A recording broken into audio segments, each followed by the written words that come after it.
What's up, guys? Good morning. Hope you guys are doing good. Today, open house pala nung bago nating project or yung project natin sa Westgate. And it's listed in the market 2 days ago nung Friday kasi ngayon is Sunday na. So, today, open house siya from 12 to 1 p.m. So, baka mag-stop by kami doon nila April mamaya. And then just to see kung marami bang taong pupunta. So, yeah, wala kami masyadong gagawin today. Just have few calls, which I already made. And then one more call. I'm trying to get this seller to call me. I called her twice already. She probably still sleeping. I don't know. And today, yung daylight saving din namin dito sa Winnipeg. So, yung time umatras ng 1 oras.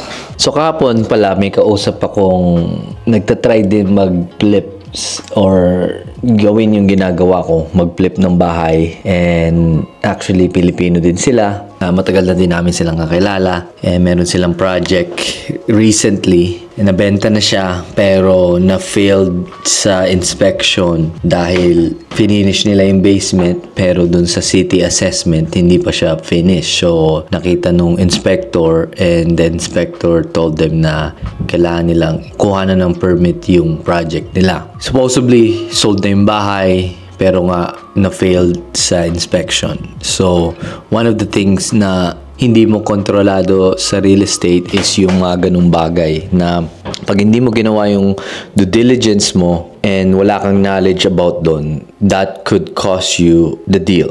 So meaning, baka pa matalo ka pa. Kasi sila, panalo na sana, over asking na yung pagkabenta nila, but yun nga, na-failed sa inspection, so nag-back out na yung buyer. Pero nagawa na nila yung pinapagawa ng inspector sa kanila, napasa na ulit, so everything is good to go dun sa bahay, but the thing is, yung buyer nag-back out na. So yun yung isa pang dapat you're ready pag nandito ka sa business na to. Kasi kung hindi mo gagawin yung due diligence mo properly and bago ka sa real estate, you might lose a lot of money. And sa kanila, I think very small margin na lang baka matalo na sila. Kasi more than 4 months na sa kanila yung project and it's now back in the market. And sinabihan ko sila next time na pag ganun, kailangan gawin yung property as fast as possible, get in and get out as fast as you can. And then, yun, na-realize nila na hindi pala ganun kadali talaga tong business na ginagawa ko and ginagawa namin. And yun, I mean,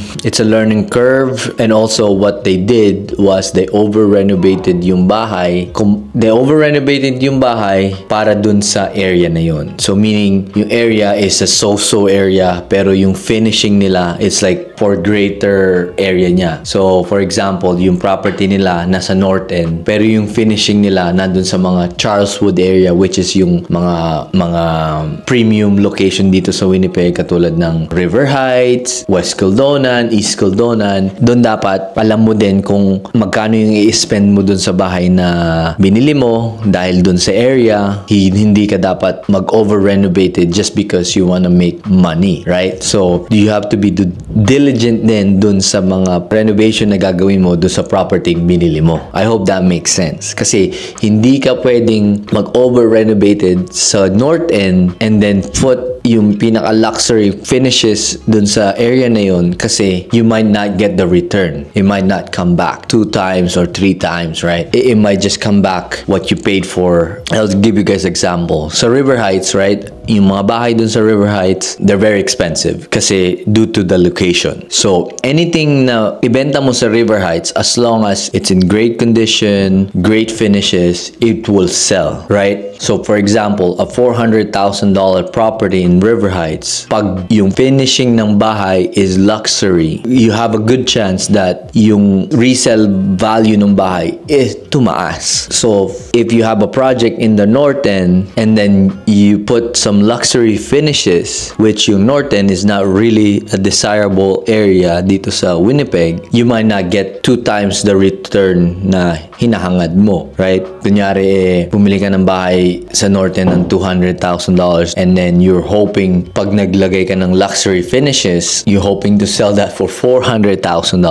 You may not get that kasi nga due to the location. So, know what to do and what to put inside your project based sa location. Yun din ang kailangan tingnan ng isang bagong investor is yung tama ba yung nilalagay nating finishing dito sa bahay na to? Are we gonna get 2 to 3 times in return? If not, then paint that entire house, do the bare minimum. As long as it looks good, simple, sell it, and go to the next one. So, yun ang advice ko sa kanila. And then, kung kayo din, nag-start kayo mag-flip ng bahay, ng real estate, this apply anywhere in the world. You could have a good product in a bad location, it will not sell. You could have a bad property in a great location, it would still sell because of the location. So, know your location, know what you should do when you have a project kasi, like I said, you don't want to over-renovate a property kung hindi na maganda yung location mo kasi you will not get 2 to 3 times in return. And number 3, make sure what you do inside the property, your contractor knows what they're doing para hindi mag-fail sa inspection. Okay? That's my advice for you guys today. We'll take you guys to the open house and show you guys what it looks like, kung gaano kaganda yung bahay dun sa project natin while it's staged. So, I'll see you guys mamaya.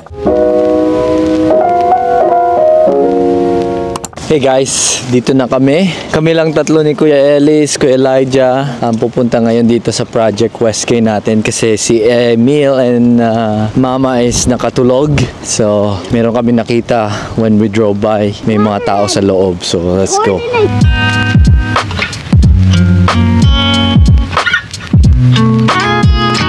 So guys, di na ako masyadong nag-video while we were inside the house kasi there was I think 3 parties when we were there, right, Kuya? What? 3 parties? Yeah, the wife and husband, I think the Filipino lady and the white guy. And then one guy walked in when we were there. Actually, 2 guys walked in when we were there.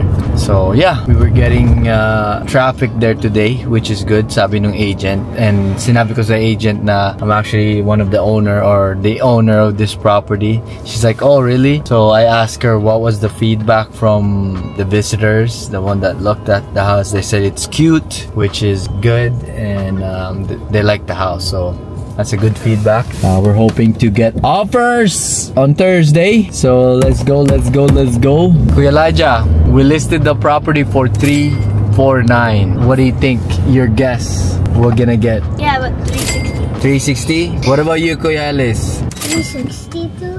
So, parehos kayo ni Kuya Elijah. So, anyway, both of them, sabi nila, 360 silang pareho. I think we could get closer to 375 for me. We'll ask Mama kung ano ang verdict niya. So, mamaya tanongin natin siya pagka-uwi natin. Beb, anong tingin mo masasell yung this time is listed for 350? Mga 380, 390. Oh, wow. Sabi niya 380, 390. Kanina sabi ko 375. So, etong dalawa to 360. But yeah, we'll let you guys know kung magkano mabebenta yan.